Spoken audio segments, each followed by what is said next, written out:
Blair. Thank you, Tony, for being here. We appreciate it. And members of the Board of Peace Executive Board, great group. This week marks the one-year anniversary of my second inauguration as president. No administration in history has achieved such a sweeping turnaround in 12 months' time at home and abroad. We have a tremendous mandate. We won the popular vote by millions. We won every swing state to 7. They were saying, can he win all 7? Is it possible? Because it's not done. And we won all 7. We have a great mandate back at home. As I said yesterday, the U.S. economy is booming with virtually no inflation. It was 1.2% for the last 3 months. And we inherited the worst inflation in the history of our country. And we have economic growth now of 5.4%, it looks like. And I think that number can double and triple if we do the right things and if we change thinking so that if you announce good numbers, the markets go up instead of if you announce good numbers, the market goes down because everybody tries to kill it by lowering or raising interest rates depending on the situation. When America booms, the entire world booms. And we have secured commitments for over $18 trillion in new investment coming into our country, which is a record by many times over, not just by a little bit, by many times. There's no country ever in history that's gotten anywhere near that number. Slashed our trade deficit by 77%. This is in 1 year. Yesterday was 1 year.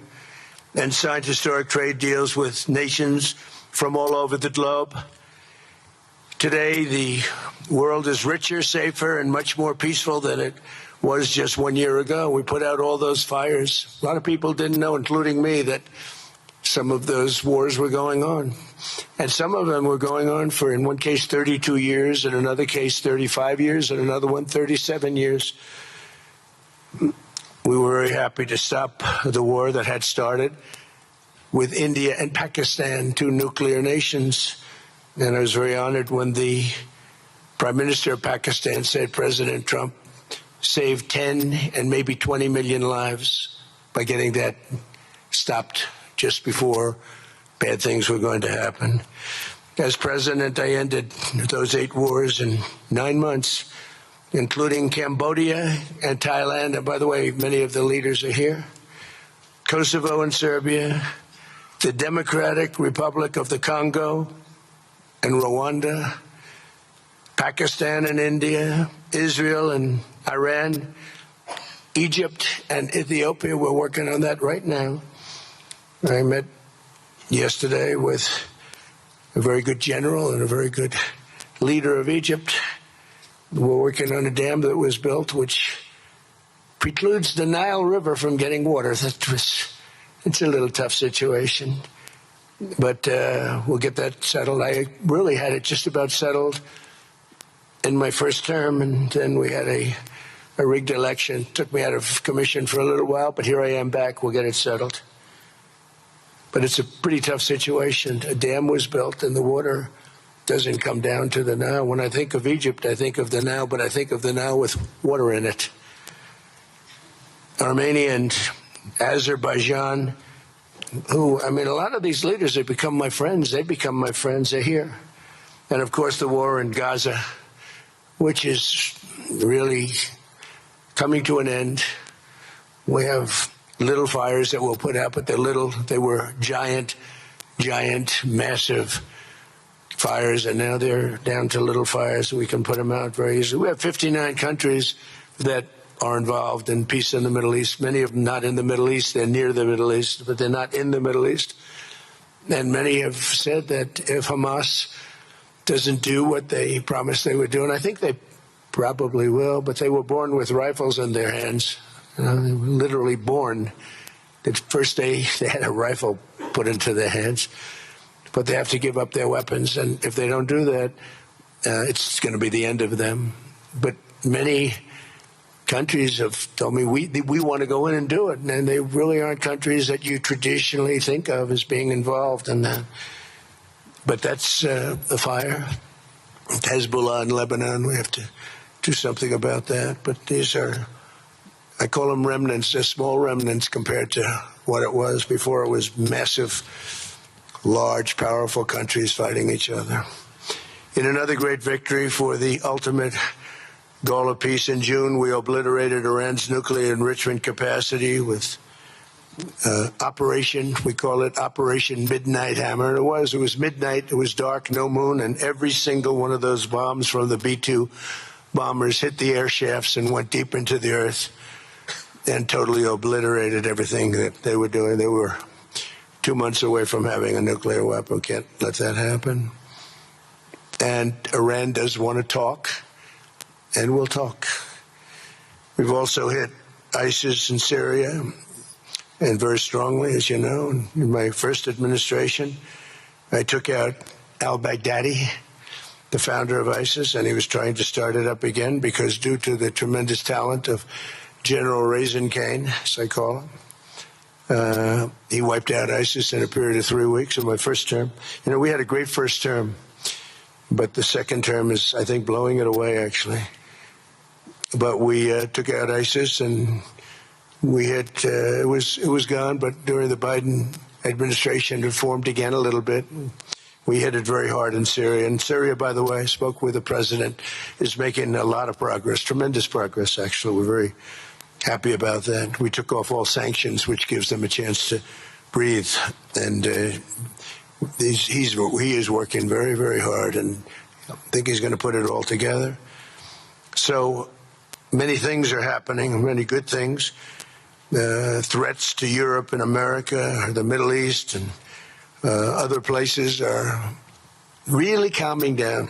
It's a lot different than it was just 1 year ago. Just 1 year ago, the world was actually on fire. A lot of people didn't know it.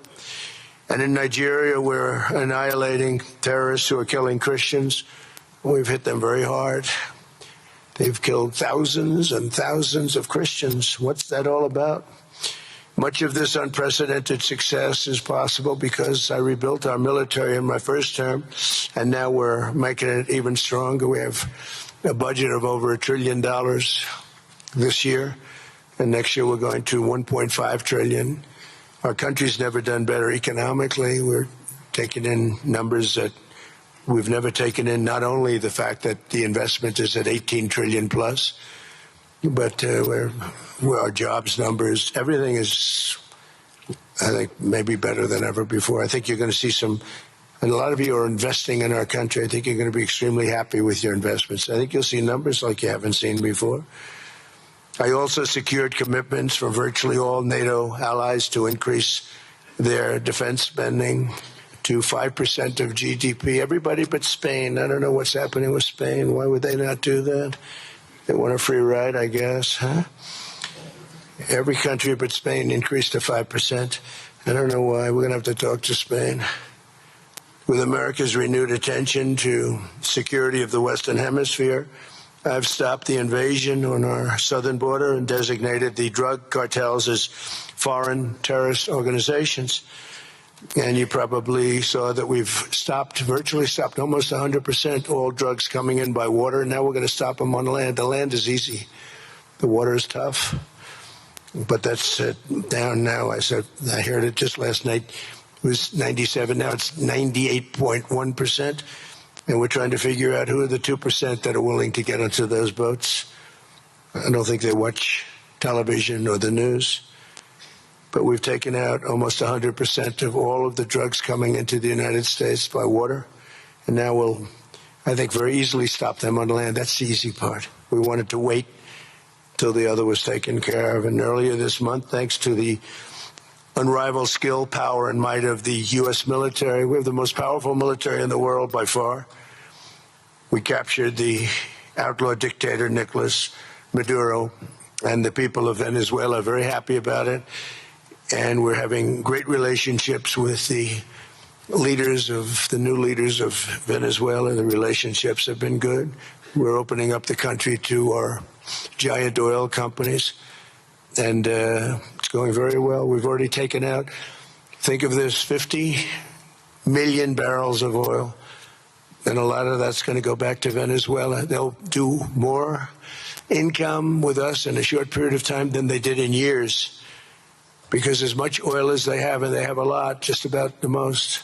After us, there's a couple of countries that are in that category, but we have the most, actually, and they're second between Venezuela and us. We have 62% of the world's oil, but they have very little production, so they'll have a lot of production. All the oil companies, we had meetings, you probably saw, all the oil companies want to go in. They want to go in immediately. They're already touring the sites. But our military was amazing. That strike was amazing. We had a second wave coming. We didn't need it. They said, no second wave. We don't want a second wave. The first wave was enough. And, of course, we're working to end the horrible killing in Ukraine, a war that should never have happened and would have never happened if I were president. That was not going to happen. I used to speak to Vladimir Putin about Ukraine, and it was the apple of his eye, but he would never have ever done it. Said, you can't do that, Vladimir. As part of this historic record of major peace initiatives, today we're announcing more details regarding the Board of Peace, so important. This board has the chance to be one of the most consequential bodies ever created, and it's my enormous honor to serve as its chairman. I was very honored when they asked me to do it. We had an idea to do it, and then they came. They said, "You be the chairman." And but I take it very seriously. We have a great group of people and incredible young people that are leading it from within. It's running beautifully. Started already, and every country, just about every country, wants to be a part of it. And we just sent out the letters a couple of days ago, and these are just the countries that are here. They happen to be in Davos. So we said, would be honored if you wanted to join us up on the stage. And it's really great. They're friends of mine, I think. Let me see. Yeah, every one of them is a friend of mine. A couple, let's see, a couple I like, a couple I don't like. No, I like, actually, this group, I like every single one of them. Can you believe it? Usually I have about 2 or 3 that I can't stand. Usually I have 2 or 3 that I don't like. I don't find them up here. I like every one of these people. No, they're great people. They're great leaders. And the Board of Peace is composed of leaders, the top leaders in the world, actually. Last October, we released a plan for the permanent end to the conflict in Gaza, and I'm pleased to say that our vision was unanimously adopted by the United Nations Security Council late last year. Under phase 1 of this plan, we have painstakingly maintained that Gaza, and we're going to have it very strongly, and it's what we have, maintained the Gaza ceasefire, delivered record levels of humanitarian aid. We've given aid. You know, you used to hear all the people were starving, and it was terrible. Now we have, you don't hear that anymore. We've delivered record levels of humanitarian aid. I want to thank the United States, but I want to thank some of the countries that are sitting right up here, because they've sent great aid, aid also in the form of money, where we go out and purchase food, and you don't hear those stories anymore with people starving. And secured the release of all 20, we secured the release of all 20 living hostages. Now, I want to thank Steve Witkoff and Jared and everybody for working so hard. They worked so hard, but there were 20 remaining living hostages. Now, we got hundreds out, but the last 20, I said, boy, that's going to be a tough one. I said that a year before, and it was a tough one, but we got them. Got all 20, every one of them. And we had also about 28 that were dead, but the parents wanted them just as though they were living, just as much. Some cases, it almost seemed more. It was amazing, actually, the love. But their boy had been killed in just about all cases, young men. Their boy had been killed, and they wanted the body of their boy, and it looked like it couldn't be done. And with the exception of one, and we're close on the track of that, we've got them all, every single one of them, which is amazing. It's a rough job. That was a rough job. And I've been very clear that Hamas must return that last remaining deceased hostage as well, and that will be the full commitment. And then we get on to other things, and we're committed to ensuring Gaza is demilitarized, properly governed, and beautifully rebuilt. It's going to be a great plan, and that's where the Board of Peace really started. And I think we can spread out to other things as we succeed with Gaza. We're going to be very successful in Gaza. It's going to be a great thing to watch, and we can do other things. We can do numerous other things. Once this board is completely formed, we can do pretty much whatever we want to do, and we'll do it in conjunction with the United Nations. You know, I've always said the United Nations has got tremendous potential, has not used it, but there's tremendous potential in the United Nations, and you have some great people at the United Nations, but so far it hasn't. You know, on the 8 wars that I ended, I never spoke to the United Nations about any of them. And you would think that I should have. You would think they could have done those 8 wars, but they couldn't have. And they tried, I guess, in some of them, but they didn't try hard enough. But there's tremendous potential with the United Nations. And I think the combination of the Board of Peace with the kind of people we have here, coupled with the United Nations, can be, you know, something very, very unique for the world. It's for the world. This isn't United States. This is for the world. As everyone can see today, the first steps toward a brighter day for the Middle East and a much safer future for the world are unfolding right before your very eyes. Together we are in a position to have an incredible chance. I don't even call it a chance. I think it's going to happen. To end decades of suffering, stop generations of hatred and bloodshed, and forge a beautiful, everlasting, and glorious peace for that region and for the whole region of the world, because I'm calling the world a region. The world is a region. We're going to have peace in the world. And boy, would that be a great legacy for all of us. Everybody in this room is a star, or you wouldn't be here. There's a reason that you're here, and you're all stars. You're the biggest people, the most important people in the world, most powerful people in the world. And when you use that genius that you have, that very unusual, very inspired genius, when you use that for peace, the opposite of peace has no chance. So I just want to say it's tremendous to be with you, and I think this is something that we're doing that's very important. This is the most important. I was so looking forward to being here, and yesterday was a tremendous success. A lot of good things happened, but this was something that I really wanted to be here and do, and I could think of no better place because so many people were together.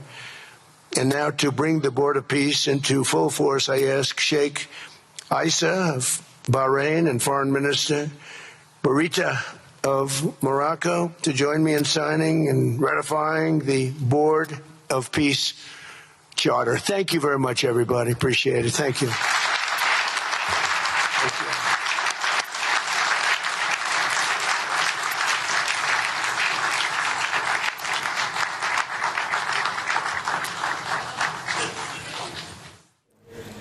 DeVos में board of peace से खिताब किया जा रहा था। Donald Trump की जानिब से खिताब करते हुए कहा गया कि अमन कोशिशों की कामयाबी के लिए पूरी उम्मीद है। गजा अमन बोर्ड में बहुत से ममालिक शामिल होना चाहते हैं। मशरिक़ वस्ता में पायदार अमन के लिए कोशां हैं। अमरीकी सदर की जानिब से खिताब करते हुए ये कहा गया है कि अमन कोशिशों की कामयाबी के लिए पूरी उम्मीद है और गजा अमन बोर्ड में बहुत से ममालिक शामिल होना चाहते हैं। वज़ीर आज़म मोहम्मद शहबाज शरीफ भी इसमें शरीक हैं। अमरीका के सदर डोनाल्ड ट्रंप की जानिब से तकरीब से खिताब किया जा रहा था। और आप मनासिर मुलाहिज़ा कर रहे हैं, गजा अमन बोर्ड के हवाले से इस तकरीब का इनेकाद किया गया था और दस्तखत की तकरीब ये शेड्यूल है। इसमें बहुत से इस्लामी ममालिक के अलावा जो दीगर बड़ी ताकतें हैं वो भी इसका हिस्सा बन रही हैं। और इस तकरीब से इफ्तिताही खिताब में सदर ट्रंप ने कहा कि हम गजा में पायदार अमन के लिए कोशां हैं। Peace is now an official international organization.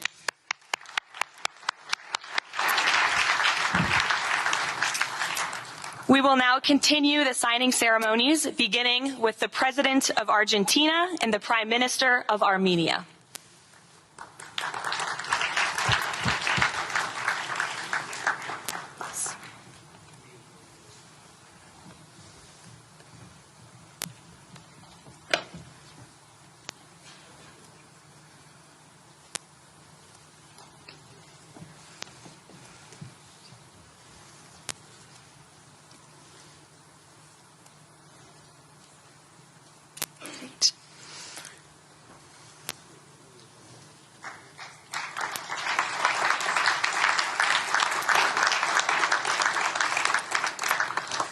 Next up, the President of the Republic of Azerbaijan and the Prime Minister of the Republic of Bulgaria.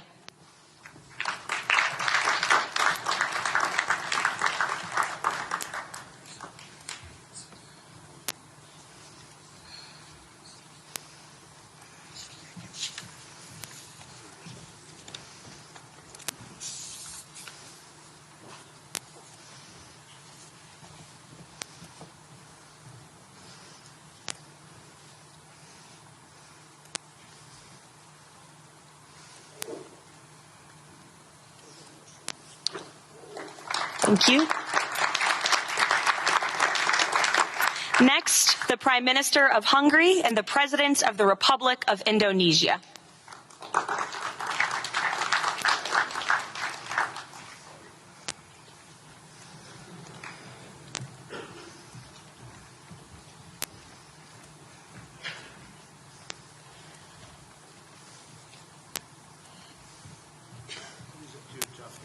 And 2803.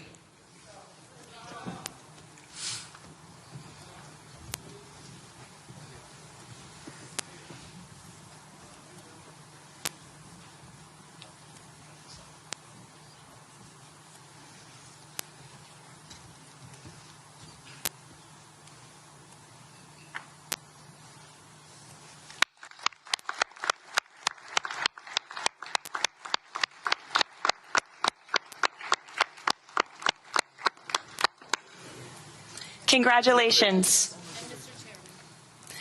If President Trump and all Board of Peace members could please take their seats in the front.